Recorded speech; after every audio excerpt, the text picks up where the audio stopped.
name's Mark. I'm 24 years old. We do 12.5-hour days. I am a heavy machine operator. Yep. So I operate bulldozers, graders and trucks. Yep. It's all on-site training and competency based. Oh.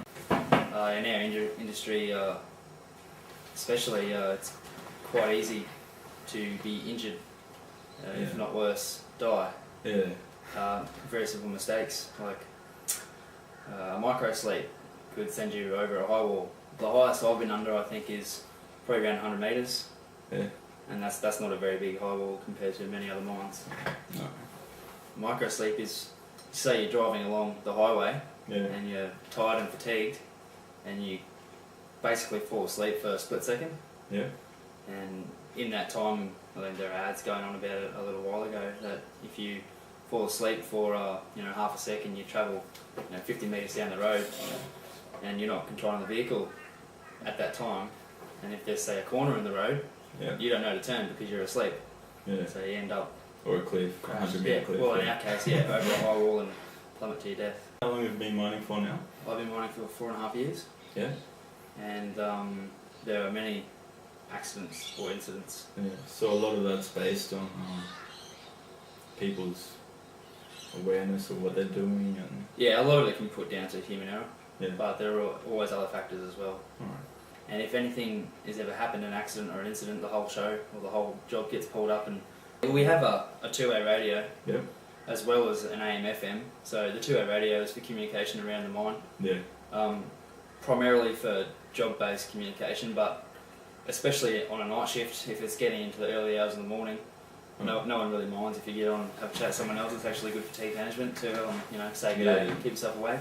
It's easier to stay awake during the day than it is at night, because that's what your body's used to. But we also have an AM/FM radio. Some of the machines have CD players, so you can take your own music and chill out with yourself. And better is the computer does that for you in many cases and actually gives you an alarm saying, keep an eye on this because the sensor's telling us that it's about to go wrong. It's become like a second nature, just like jumping in a car now. Yeah. Which is not entirely a good thing because that promotes sort of a what would you say?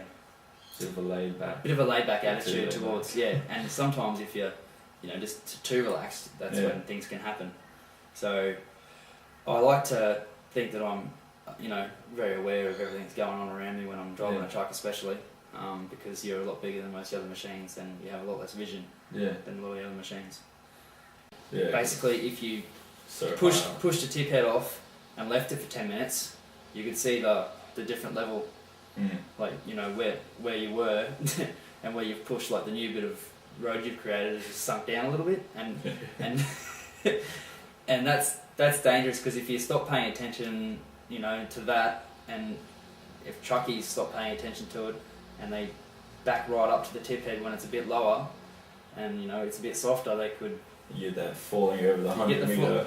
I'm always open to new safety sort of techniques and anything that'll stop me from dying or my friends from dying, because it is dangerous work and it pays well, so I like to do it as long as I can. Yeah. Walk you through a quick pre-start of the truck. Taking video, man.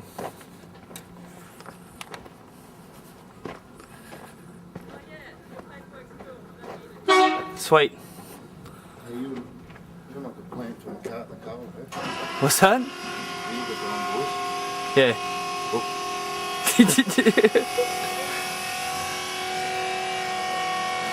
I'm just going to do a walk around, Gary.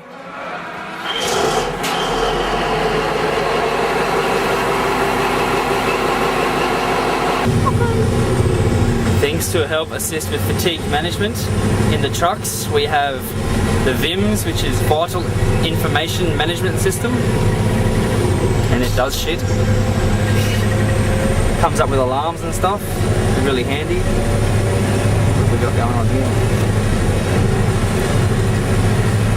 Yeah, turbo pressures, gauges and shit.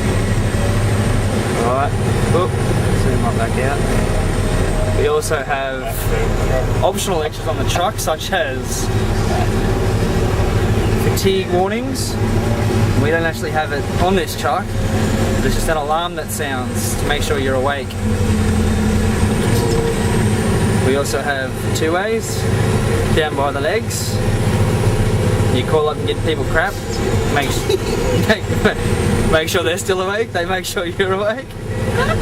and the other thing we have here is a radio playing dance music.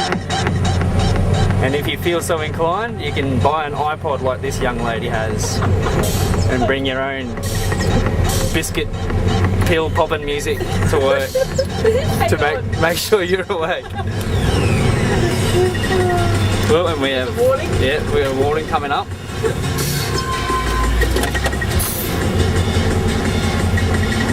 And these warnings that come up help you stay awake because you have to deal with them. Well, what it's saying is that my driving's really What bad. it's saying is that this young lady can't drive.